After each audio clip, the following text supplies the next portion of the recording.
Standard form is a way of writing very large or very small numbers using powers of 10, making them easier to read and work with.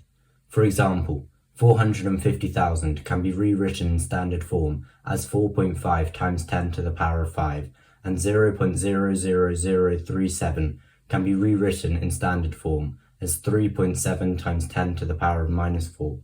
In standard form, the power of 10 must be an integer.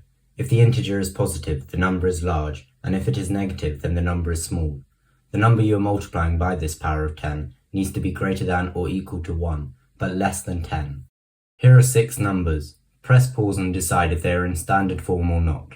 When you're ready, press play. 2.67 times 10 to the power of 3 is in standard form because 2.67 is greater than 1 and less than 10, and 3 is an integer.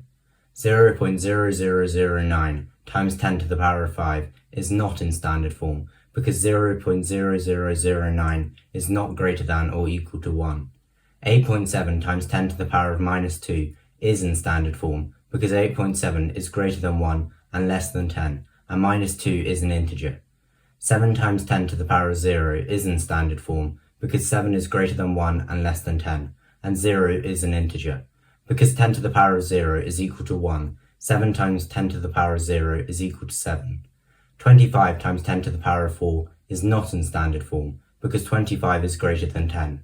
Finally, 5.3 to the power of 1.5 is not in standard form because although 5.3 is greater than 1 and less than 10, 1.5 is not an integer. To convert large numbers into standard form, start by putting a decimal point after the first digit. Let's take 67,000 for example. Put the decimal point after the 6. Now count all the digits that appear after the decimal point.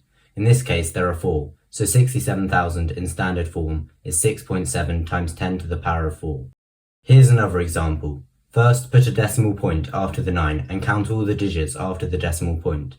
There are 8 digits after the decimal point, so 984 million in standard form is 9.84 times 10 to the power of 8. To convert small decimal numbers into standard form, start by moving the decimal point after the first digit that isn't a 0. Let's take 0.000072 for example. Move the decimal point after the 7. Now count all the zeros that appear before the 7.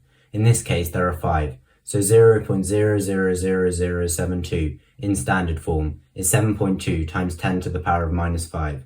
Since the original number was less than 1, the power of 10 needs to be negative. Here's another example. First, move the decimal point after the first digit that isn't a 0. For this example, you'd put it after the 8. Because there are 2 zeros before the 8, 0.089 in standard form is 8.9 times 10 to the power of minus 2. To convert a number in standard form with a positive power of 10 back into a regular number, look at the power of 10 and move the decimal point that many places to the right. For example, to convert the number 3.8 times 10 to the power of 6 back into a regular number, start by moving the decimal point 6 places to the right. Now fill in any gaps with zeros to get a final answer of 3,800,000.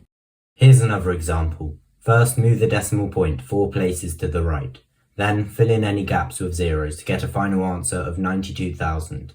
To convert a number in standard form with a negative power of 10 back into a regular number, look at the power of 10 and move the decimal point that many places to the left.